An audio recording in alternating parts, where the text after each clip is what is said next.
हा प्रश्न आम्हाला येत नाही आणि आम्ही त्याला सांगण्याचा प्रयत्न करत असतो.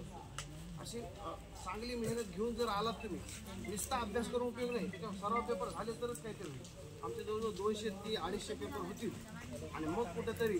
आता माझा सांगण्याचा उद्देश म्हणजे, मी इथं मुद्दाम बोलण्याचा उद्देश म्हणजे, आमची मुलगी मी पाहिलं बऱ्यापैकी आहे, ती प्रथम का द्वितीय का तृतीय ते सहज सांगतील. आणि बाकीचे सगळे मुलं काही साधे नाहीत, त्यांचेसुद्धा मार्क्स चांगले आहेत. जवळजवळ 8-10 मुलांचे पहिला, दुसरा, तिसरा नंबर आलेला आहे. सर्वांना शुभेच्छा देतो. चांगले मार्क्स पाडा. इथून पुढे 1 महिना जवळजवळ बाकी आहे. तुम्ही जर पाहिलं तर मागची मुलं 2 नंबर 3 नंबरची मुलं प्रथम येऊ शकतात. त्यांनी चांगली मेहनत घ्या आणि खरोखरच चांगलं आयोजन केल्याबद्दल सरांचं मी अभिनंदन करतो आणि माझे 2 शब्द संपवतो. धन्यवाद सर.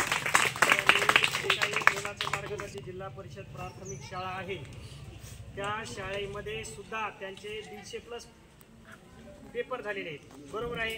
त्याच्यामधून निपुण निघालेली आहे ती विद्यार्थिनी आणि ती या परीक्षेला त्यांनी आणलेली आहे, बरोबर आहे सर. आमचे सुद्धा जवळपास 235 पेपर झाले आहेत. आम्ही सुद्धा सराव घेतो. त्याच्यामध्ये 235 रेग्युलर आमचे कंटिन्यू 2 पेपर चालू असतात आणि ते त्यांचा सोल्युशन देखील चालू असते. असे आपले सुद्धा भरपूर पेपर झालेले आहेत. तुम्ही आता सरांनी सांगितलं ते नेमकं काय करायला पाहिजे, ते ज्याचा प्रथम द्वितीय तृतीय क्रमांक आला असेल, ज्याचा आला नसेल त्यांनी काय करायला पाहिजे, आत्मचिंतन करा, अभ्यासाला लागा. त्याच्यानंतर काय सर, घाटुळे सर, तुम्हाला 2 मिनिटं घाटुळे सर मार्गदर्शन करतात.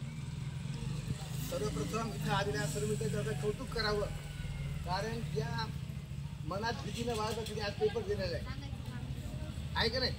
आता माहिती आहे का, तुमची भीती जर तुम्ही बाहेर काढली ना तर तुमचं ज्ञान तुम्हाला आठवणार सगळं. कारण इथे जे प्रत्येक विद्यार्थी तयारी करून आलेला आहे आणि आज तुमचा होता ट्रायल मॅच होता. काय होता? Trial match. तुमचा फायनल मॅच कधी आहे? 28 बरोबर ना. आता माहिती आहे का, मी काय बोलतो, बक्षीस तुम्हाला मिळू न मिळू, तुम्हाला ज्ञान भेटते ना बरं, ठीक नाही.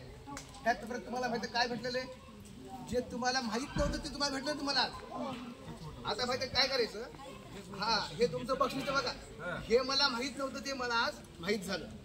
घरी गेल्याबरोबर किंवा क्लासेसला गेल्यावर तर तुम्ही काय करायचं, जे तुम्हाला आलं नाही तुमच्या मित्राकडून शिकून घ्या, सरांकडून शिकून घ्या आणि येणाऱ्या परीक्षेसाठी तुम्ही अशा इतका तुमचा आत्मविश्वास इतका वाढला पाहिजे आणि तितके तुम्हाला मागे पडले पाहिजे, बरोबर.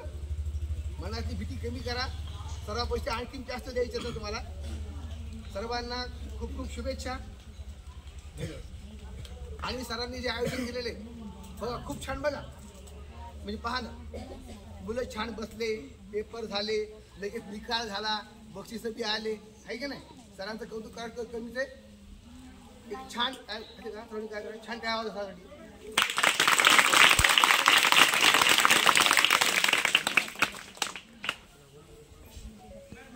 रामपाते सर. ते पहा, आजची जी परीक्षा आहे ही तुमची काही फायनल परीक्षा नाही, ही केवळ सराव परीक्षा आहे. म्हणून ज्याही विद्यार्थ्यांचे क्रमांक आलेले आहेत त्या विद्यार्थ्यांचं प्रथमतः अभिनंदन आणि ज्यांचे क्रमांक आलेले नसतील त्या विद्यार्थ्यांनी एक गोष्ट शिकून घ्यायची की इथून पुढे जवळपास तुम्हाला आणखी 20 ते 22 दिवस आहेत तुमच्याकडे.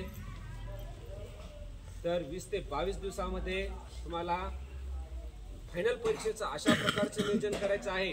आज ज्या चुका झालेल्या आहेत त्या तुम्ही तुमच्या घरी जाऊन हॉस्टेलवर जाऊन चेक करा की आपले प्रश्न कोणत्या ठिकाणी चुकायलेत, कुठल्या प्रकारच्या आपल्याला सुधारणा करता येईल आणखी. आणि इथून पुढे ज्या काही सराव परीक्षा होणार आहेत, मेन फायनल परीक्षा होणार आहे, त्या परीक्षेमध्ये जेणेकरून आज झालेल्या ज्या चुका आहेत त्या चुका व्हायला नकोत.